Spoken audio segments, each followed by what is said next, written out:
बेटा आज आपकी क्लास थर्ड है, कंटिन्यू करते हैं आगे।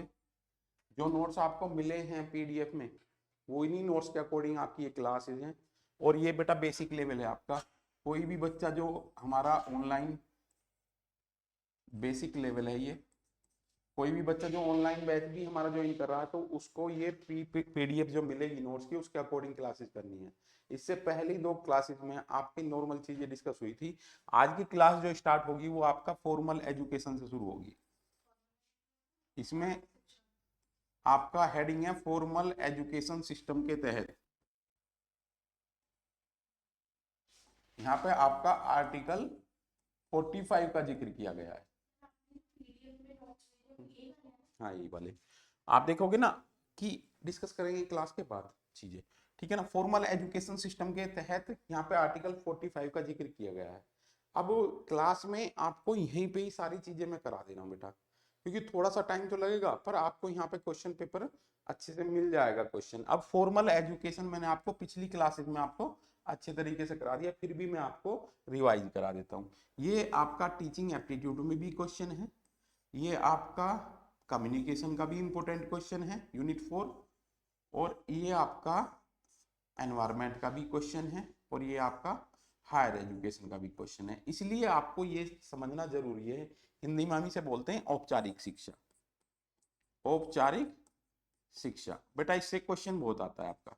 क्यों आता है? क्योंकि हमारे माइंड में चीजें क्या है, औपचारिक को लेकर के एक हल्की फुल्की चीजों के लिए हम डेली लाइफ में ये वर्ड यूज करते हैं। मैंने तो औपचारिकता से निभा दी, मैं किसी के यहाँ दावत में गया तो मैंने औपचारिकता, तो ये वर्ड का मतलब होता है रिटिन।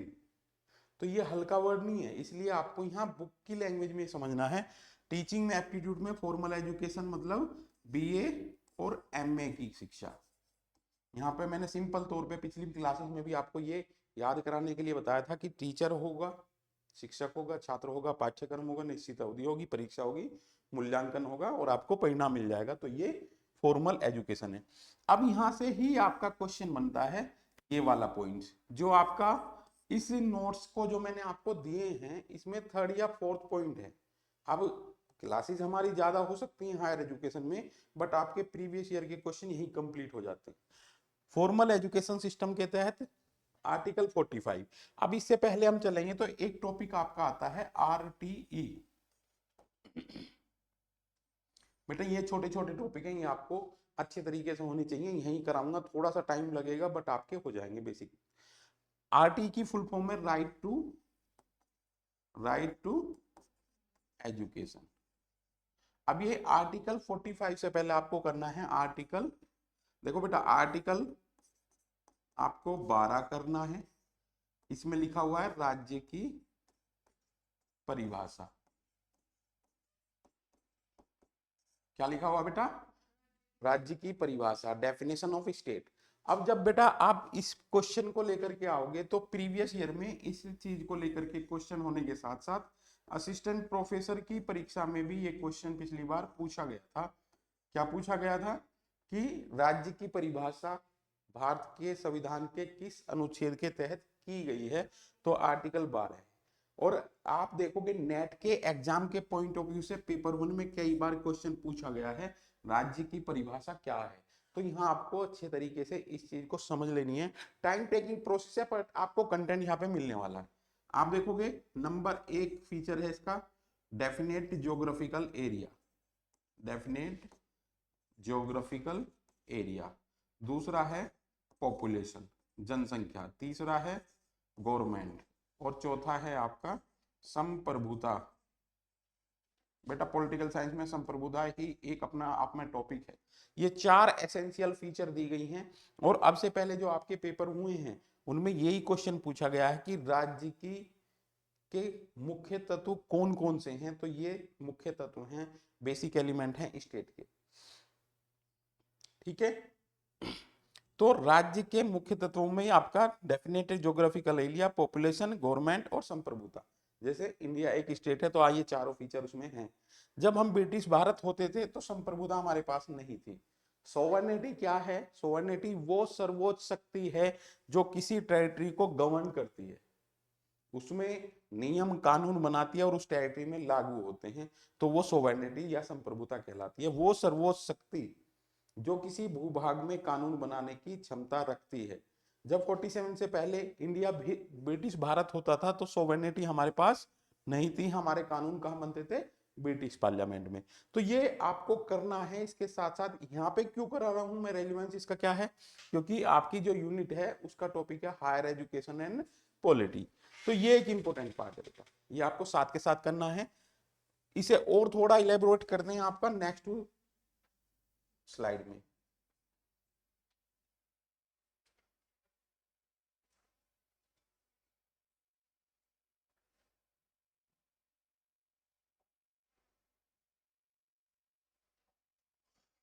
बेटा अब आते हैं आरटीई को लेकर के, राइट टू एजुकेशन। ये बेटा अपने आप में टॉपिक है और बहुत इंपॉर्टेंट टॉपिक है, बहुत रिपीटेड क्वेश्चन है। Right to education article 21A में जोड़ा गया है ये, जिसमें कि शिक्षा को मूल अधिकार, शिक्षा हमारे मूल अधिकार में शामिल किया गया है, मौलिक अधिकार में शामिल किया गया है। अब आप बेटा यहाँ पे पॉलिटी का पोर्शन भी साथ साथ लेके चलना है आपको। एक वर्ड आता है भाग 3, ये आपका मौलिक अधिकार को लेकर के, फंडामेंटल राइट को लेकर के। ये 21A, हिंदी में 21K भी बोलते हैं बेटा, ये इसमें इंक्लूड किया गया है। अब कुछ महत्वपूर्ण पॉइंट जो आपके बार बार रिपीट होते हैं यहाँ मैं आपको बताता हूँ। एक आता है आपका 86 व संविधान संशोधन 2002, 46वां संविधान संशोधन 2002 हुआ। और इसमें आप यहाँ पे आओगे तो एक आर्टिकल बेटा, article 21A, article 30, article 45, article 51 का ए, इन चीजों को लेकर के यहाँ मैं डिस्कस करने वाला हूँ। कुछ और भी आर्टिकल हैं जो इंपॉर्टेंट है वो बाद में कराऊंगा, बट ये यहाँ इसका सीधा सीधा कोरिलेशन रखते हैं। देखो शिक्षा को मौलिक अधिकार में शामिल किया गया। मौलिक अधिकार किस भाग में है, भाग 3 में है। संविधान का भाग 3 फंडामेंटल राइट से रिलेटेड है, मौलिक अधिकारों से रिलेटेड है, मूल अधिकार से रिलेटेड है। 86वां संविधान संशोधन 2002 में हुआ। यहाँ अब एक क्वेश्चन आता है आपका मौलिक कर्तव्यों को लेकर के। बेटा कंफ्यूज मत होना, फंडामेंटल राइट अलग है, फंडामेंटल ड्यूटीज अलग है। अब यहाँ पे एक इंपॉर्टेंट पार्ट लिखो, 1976 में आपका 1976 में 42वां संविधान संशोधन हुआ और इसमें क्या किया गया, शिक्षा को समवर्ती सूची में डाला गया। शिक्षा किसका पार्ट होगी, समवर्ती सूची। बेटा थोड़ा सा पॉलिटी का पार्ट है, कभी आप ये सोचे कि ये हायर एजुकेशन से पॉलिटी में क्यों चले गए। अब आपसे क्वेश्चन पूछा जाता है शिक्षा किसका विषय है, तो समवर्ती सूची का। अब समवर्ती सूची में केंद्र और राज्य मिलकर के दोनों एक्सपेंसिव करेंगे, खर्च करेंगे शिक्षा को लेकर के, ठीक है। उससे पहले ये राज्य का विषय होती थी।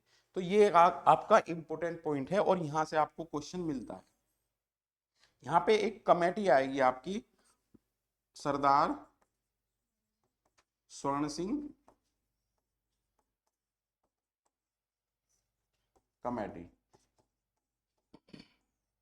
यहाँ पे इन्होंने रिकमेंडेशन की कि संविधान में एक संशोधन किया इसको लेकर के, 51A को लेकर के, 51K को लेकर के, और इसमें जोड़े गए मौलिक कर्तव्य। बेटा क्वेश्चन आता है आपको यहाँ पे, आपको अच्छे तरीके से ये करना है। जिस इंटरेस्ट के साथ मैं आपको करा रहा हूँ उस इंटरेस्ट के साथ आपको साथ साथ करते चलना है। मौलिक कर्तव्य जोड़े गए। क्वेश्चन आपसे पूछा जाता है कि मौलिक कर्तव्य कितने थे, तो 10 जोड़े गए बेटा, ठीक है।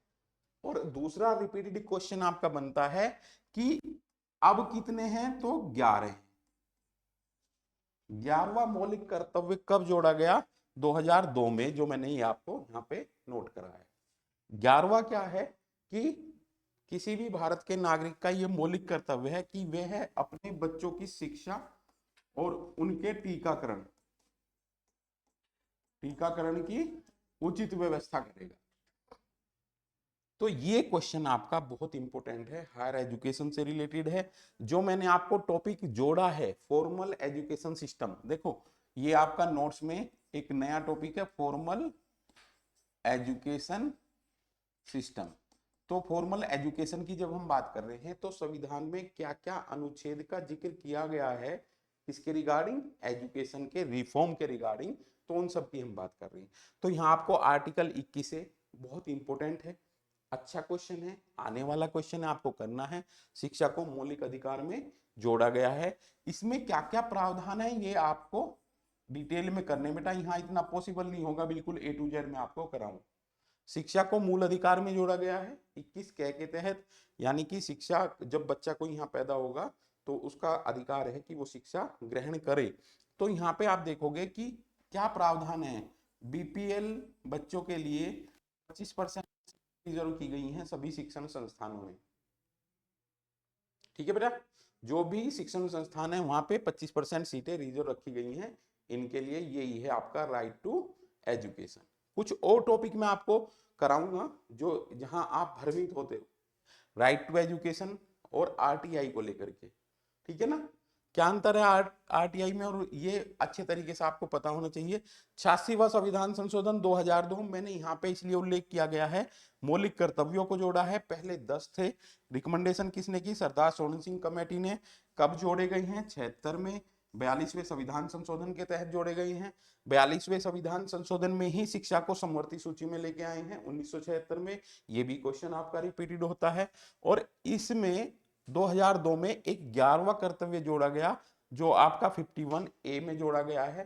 तो फॉर्मल एजुकेशन सिस्टम में ये आपके तमाम आर्टिकल्स आते हैं, इन आर्टिकल्स को आपको करना है। रिपीटेड क्वेश्चन है, समझना है आपको बहुत अच्छे तरीके से, कहीं समझ में ना आए तो आप डिस्कस कर सकते हैं। राइट टू एजुकेशन, ठीक है। अब इसमें एक क्वेश्चन और आप लिखोगे, देखो बेटा यहाँ मल्टीपल क्वेश्चन है, मेरे से कुछ क्वेश्चन रह भी जाते हैं तो वो आपका दायित्व है कि आप स्वयं करेंगे उसे। अब यहाँ पे एक क्वेश्चन आता है कि कब पारित किया गया था, RTI कब पारित किया गया, 1 अप्रैल 2009 को, और लागू कब किया गया है, 1 अप्रैल 2010। और सिनेमैटिक कनेक्शन के तहत मैं आपको कहूंगा कि एक मूवी आई आपकी हिंदी मीडियम, उस मूवी को लेकर के यही आर्टिकल था, इसी पे बेस्ड मूवी थी वो, जिसमें कि वो अमीर व्यक्ति गरीब बनते हैं और गरीब के कोटे के तहत वहां अपने बच्चे का एडिशन वो कराते हैं। तो बेटा ये आपके नोट्स में जो फॉर्मल एजुकेशन सिस्टम के तहत यहाँ पे दिया गया है ये आपका कंप्लीट हो जाता है। और आपका दायित्व यह है कि इससे रिलेटेड जितने क्वेश्चन है बेटा, बहुत इंपॉर्टेंट पार्ट है और यहाँ आपको ये करना है। आर्टिकल 30 का भी जिक्र मैं करता हूँ, माइनॉरिटी को लेकर के है, अल्पसंख्यक को लेकर के है। अल्पसंख्यकों को ये राइट दिया गया है कि वो अपने शिक्षण संस्थान खोल सकते हैं, इसका भी जिक्र आपको यहाँ किया है क्योंकि फॉर्मल एजुकेशन सिस्टम की बात की गई है। उन तमाम आर्टिकल को हम यहाँ टच करने की कोशिश कर रहे हैं जो भारतीय संविधान में शिक्षा के उल्लेख में दिए गए हैं। 45 दिया गया है आपके नोट्स में है, universal free compulsory education, 3 point इसमें है। ये आपका किस में आता है बेटा, ध्यान रखना बेटा, ये किस में आएगा, आर्टिकल 45 में 3 वर्ड दिए गए हैं, यूनिवर्सल फ्री कंपलसरी, ये आपका भाग 4 में आता है बेटा, पूछ लिया जाता है। DPSP का पार्ट है, ये directive principle of state policy का पार्ट है, राज्य के नीति निर्देशक तत्वों का पार्ट है, ठीक है। और ध्यान रखना बेटा, थोड़ा सा यहाँ आपको ध्यान रखना है पॉलिटी को लेकर के। पॉलिटी में क्या चीजें दी गई हैं, देखो हायर एजुकेशन एंड पॉलिटी का पार्ट है। पॉलिटी में एजुकेशन से रिलेटेड क्या क्या चीजें उन पे डिस्कशन कर रहे हैं। ये भाग 4 संविधान का भाग 4 है, राज्य के नीति निर्देशक तत्व हैं, क्या है, राज्य के नीति निर्देशक तत्व। ये बेटा क्या करते हैं, ध्यान रखना, गाइड टू स्टेट, बट जो मौलिक अधिकार है वो बाध्य करते हैं राज्य को, राज्य को वो बाध्य करते हैं उस काम को करने के लिए, यहाँ बाध्य नहीं है, गाइड करते हैं। वर्ड की सेंस समझनी है, गाइड करना है, सलाह देते हैं राज्य को कि आपको ये करना है, बट वो करे या ना करे कंपल्सन नहीं है। भाग 4 का पार्ट है आपका, ठीक है, आर्टिकल 45। 51 के भी आपका भाग 4 का पार्ट है, कभी कभी पूछ लिया जाता है। ठीक है बेटा, अब नोट्स के अकॉर्डिंग थोड़ा सा आगे बढ़ते हैं और इसमें एक क्वेश्चन आपका आता है, क्या आएगा, एमडीजी और एसडीजी। बेटा ये आपके पेपर 2 का भी पार्ट है। बहुत से सब्जेक्ट जो ह्यूमैनिटीज के सब्जेक्ट हैं उनमें एमडीजी कराया जाता है। इसके साथ साथ आप देखोगे नर्सिंग में भी कराया जाता है। बहुत इंपॉर्टेंट पार्ट क्यों है, क्योंकि डेवलपमेंट से रिलेटेड है। मिलेनियम डेवलपमेंट गोल्स कितने थे बेटा, 8 हैं। इनकी अवधि आपसे पूछ ली जाती है, क्या अवधि थी, 2000 से लेकर के 2015 तक हमें ये अचीव करने थे बेटा। यूएन के द्वारा स्थापित थे, ध्यान रखना बेटा। शिक्षा किस प्रकार का मुद्दा है, अब अंतरराष्ट्रीय शिक्षा की हम बात कर रहे हैं। ग्लोबलाइजेशन के दौर में हम अंतरराष्ट्रीय शैक्षिक मूल्यों की बात कर रहे हैं। तो मिलेनियम डेवलपमेंट गोल के तहत ये कौन से गोल में था, यहां से क्वेश्चन पूछा जाता है। तो 2 है, क्या नाम है, यूनिवर्सल प्राइमरी एजुकेशन। अब बेटा क्वेश्चन की लैंग्वेज क्या बनती है यहाँ पे, मिलेनियम डेवलपमेंट गोल के तहत यूनिवर्सल प्राइमरी एजुकेशन का हमने लक्ष्य ये रखा कि सार्वभौमिक शिक्षा प्राप्त करना था 2015 तक। बेटा रिपीटेड क्वेश्चन है, एनटीए बार बार इस क्वेश्चन को रिपीट करता है, बट ये हम लक्ष्य अचीव नहीं कर पाए। अब एसडीजी के तहत कब तक अचीव करना है, 2030 तक। नेक्स्ट क्वेश्चन बनता है, एसडीजी के तहत शिक्षा को कौन से लक्ष्य में रखा गया है, तो 4th में, और वहां पे इसका नाम है गुणवत्तापूर्ण शिक्षा। क्या है, क्वालिटी एजुकेशन। और बेटा जब आप नेट जेआरएफ की परीक्षा क्रैक करने जा रहे हैं तो आपका दायित्व ये है कि ये आपको ओरली याद होने चाहिए। कोई भी पेपर ऐसा नहीं है जहां से ये क्वेश्चन नहीं आए। देखो कंटेंट बहुत है मार्केट में, आपको अच्छा गाइड, अच्छा टीचर, आपका अच्छा मेंटर वो है जो ये बताता है कि इंपॉर्टेंट पार्ट कौन सा है। तो किसी भी नेट जेआरएफ के जो आप परीक्षा देने जा रहे हो एस्पिरेंट्स हैं, उन्हें ये नहीं छोड़ना है, 1 से लेके 8 तक ये और 1 से लेके 17 तक एसडीजी आपको ओरली याद करने हैं। ये आपकी ड्यूटी है।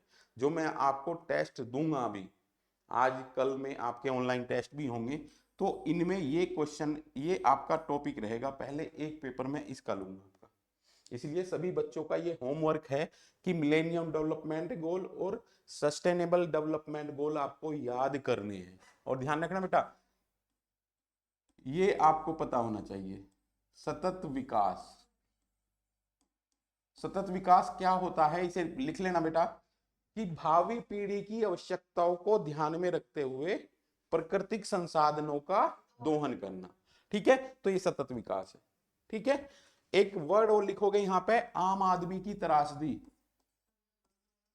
आम आदमी की त्रासदी, ये क्या है बेटा, निःशुल्क प्राकृतिक संसाधनों का अंधाधुंध दोहन करना। ठीक है, ट्रेजेडी ऑफ कॉमन मैन इसे हम बोलते हैं। आज आप देखोगे कि आज डेवलपमेंट के दौर में, पहले देखोगे अगर आप 30 साल पहले जाते हैं तो गांव में नलकूप होते थे, नल होती थी। उससे पहले बेटा कुआं था, कुएं में और साझेदारी थी, लगभग गांव के सभी लोग कुएं से पानी भरते थे। फिर स्ट्रक्चर बदली, फिर नल आ गए, नल मोहल्ले में होती थी बेटा। अब समरसीबल आ गए, समरसीबल घर में 2 भी हो सकते हैं अगर 2 भाई हैं। और आप देखोगे इससे जो हम अंडरग्राउंड वाटर निकाल रहे हैं, भूमिगत जल को निकाल रहे हैं, तो वो आपका क्या कर रहा है,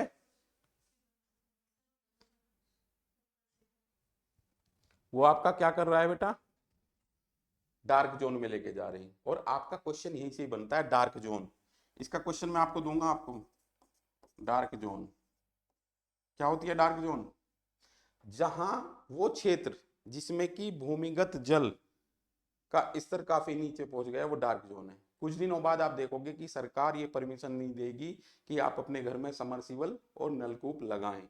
उसका भी एक प्रावधान होगा, सरकार से परमिशन लेने के बाद आप लगाओगे, क्योंकि वहां भूमिगत जल हमारा काफी नीचे जा चुका होगा। और बेटा ध्यान रखना, एक इंपॉर्टेंट क्वेश्चन यहाँ आने वाला क्वेश्चन है, कथन और कारण। ये आपको किस तरीके से करने बेटा, हर पॉइंट पे मैं कोशिश करूंगा कथन कारण के रूप में आपसे जोड़ूं। जैसे जैसे विकास हुआ है, ध्यान रखना बेटा, आज आप पानी पी रहे हो, पानी पीने के बाद क्या आपकी प्यास बुझती है? नहीं बुझती, ध्यान रखना। बोतल से पानी पी रहे हो, गिलास से पीते थे पहले, कुल्हड़ से पीते थे, तो आप देखोगे संतुष्टि का स्तर घटता गया है, उपलब्धता बढ़ती गई है और संतुष्टि का स्तर घटता गया है। इस तरीके से कथन कारण के क्वेश्चन आपसे पूछे जाते हैं।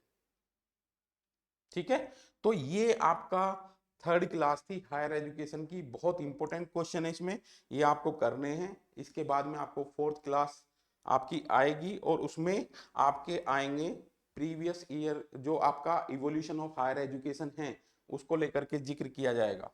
थोड़ा सा बता दे रहा हूं बेटा, क्योंकि एक क्लास पहले भी आपकी हो गई है 10.1 के नाम से उच्च शिक्षा का, क्योंकि नेक्स्ट क्लास में आपको उद्द विकास, इसमें आपका क्या करा दिया गया था बेटा, ये यूनिवर्सिटी नोट कर लो, तक्षशिला को लेकर के 20 क्वेश्चन आपके,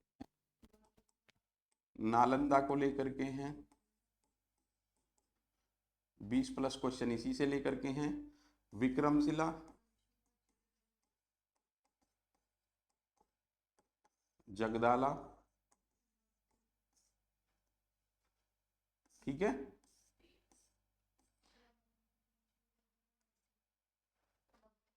नवदीप, वेरी गुड बेटा। ये क्वेश्चन ना प्लस और भी यूनिवर्सिटीज आपकी आती हैं, ये एक अलग से मैं पेपर आपका लूंगा, टेस्ट पेपर। देखो एक टेस्ट पेपर आपका SDNDG को लेकर के, एक आपका इसका है, ठीक है ना। जल्दी ही मैं आपसे ये टेस्ट कंडक्ट कराने वाला हूं, इसके भी 50 क्वेश्चन आपसे लिए जाएंगे। और बेटा इनमें से काफी क्वेश्चन आपके बनते हैं, ये पोर्शन मैंने ऑलरेडी आपको करा दिया है। नेक्स्ट वीडियो में आपको मैं बताऊंगा ब्रिटिश भारत, ब्रिटिश भारत की शिक्षा। तो आप बने रहिए, वॉच करते रहना। जो भी बच्चा इन नोट्स को करेगा उसका बेसिक तैयार हो जाएगा, ये मेरी गारंटी है। बेसिक तैयार होने के बाद आपको सभी क्लासेस मिलने वाली हैं PYQ की। बेटा ध्यान रखना, PYQ 600 क्वेश्चन है, एक एक क्वेश्चन को खुद कराने जा रहा हूं मैं आपको। यहाँ 6 से 7 क्वेश्चन आपके पेपर 1 की, इसकी गारंटी है कि इसमें से 6+1 6 से 7 क्वेश्चन आपके इस यूनिट से मिलने वाले हैं। और इस यूनिट का फायदा एक और है, ह्यूमैनिटीज के जितने भी और सब्जेक्ट हैं, हिस्ट्री, पॉलिटिकल साइंस, सोशियोलॉजी, ये जैसे सब्जेक्ट हैं, इनमें मेन सब्जेक्ट में भी क्वेश्चन आपका आता है। ये वो पोर्शन है जो हिस्ट्री का भी पोर्शन है, एजुकेशन का भी पोर्शन है, पॉलिटिकल साइंस का भी पोर्शन है। तो इसे बहुत अच्छे तरीके से आपको करना है। इसी सीरीज को आगे बढ़ाएंगे नेक्स्ट क्लास में, जो आपका टॉपिक रहेगा ब्रिटिश काल में भारतीय शिक्षा का विकास क्या क्या हुआ है। ठीक है बेटा, इससे पहले थोड़ा फोकस रखना, एक ये हो गया है आपका, एक मुगल काल हो गया है। मुगल काल को मैंने कराया नहीं है यहाँ ज्यादा, इसमें से कुछ महत्वपूर्ण पॉइंट क्या है, dark zone, dark zone, down period,